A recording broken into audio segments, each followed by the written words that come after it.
Thomas Cieslak. Please join me. Come on up.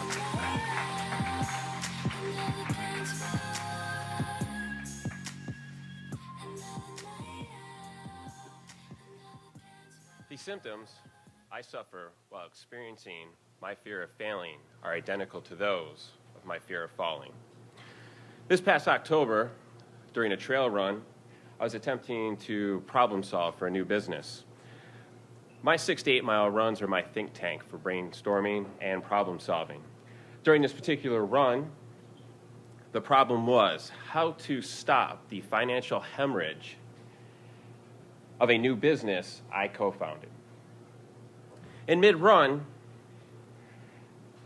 I felt this wave of fear wash over me. I began to experiencing this swirling type effect and a temporary loss of balance. I thought to myself, what is wrong? Do I have to go to the hospital? And then I realized that it wasn't a physical issue. It was actually a psychological issue.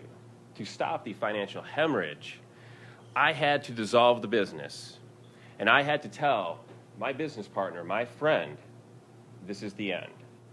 This technique I've developed, brainstorming and problem solving while running, is something that I developed while being a soldier in the military, specifically at the U.S. Army Airborne School. In general, I have a fear of falling from great heights, such as 1,200 feet, 250 feet, even 34 feet, which is problematic, considering Airborne School requires all soldiers to exit a mock airplane from 34 feet during ground week and 250 feet during tower week, followed by 5 jumps from an actual airplane at 1,200 feet. During this 3-week school, while running by the towers and watching the soldiers exit the aircraft, I learned that I had to separate my emotions from the task. I had to be objective. I had to complete a sequence of events in order to safely exit the aircraft. Thus, separating my emotions from the business decision to exit, to dissolve, was simple. First, discuss and agree with my business partner. Second, develop a timeline for the final 30 days of business operations. Third, inform the staff. Fourth, inform the state of Michigan and IRS. What was difficult was telling my business partner, my friend, we have failed. The next morning, as I was walking to the office door, I felt this wave of fear wash over me again. As I stood in the door, I felt paralyzed to follow through. And I wondered, would this be the death of a business and a friendship? Then I realized I had to have faith in myself, my decision, my business partner, and the possibility I could rebuild the business. I would rebuild the business.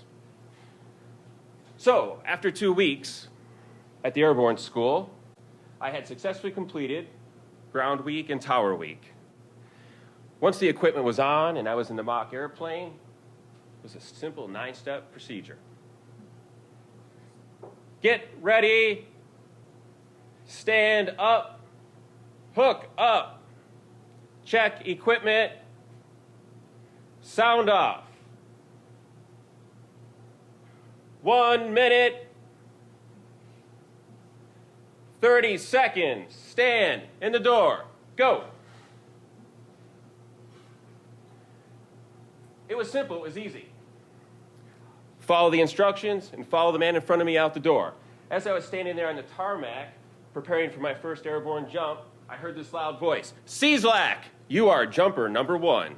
You will stand in the door and lead the way. What? Not me.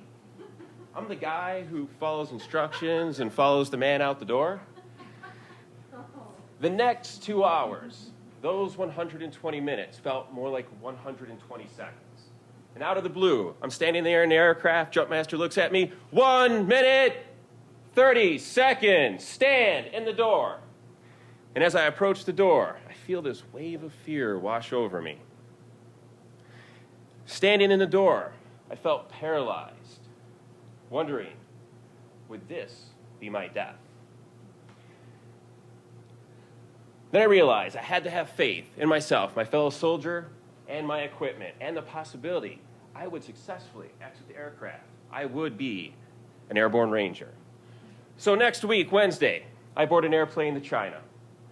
Upon my arrival in Shanghai, I suspect that wave of fear will be waiting there to wash over me.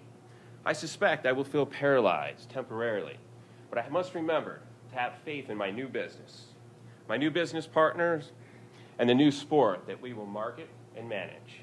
But most of all, I have to remember to have faith in myself. Thank you.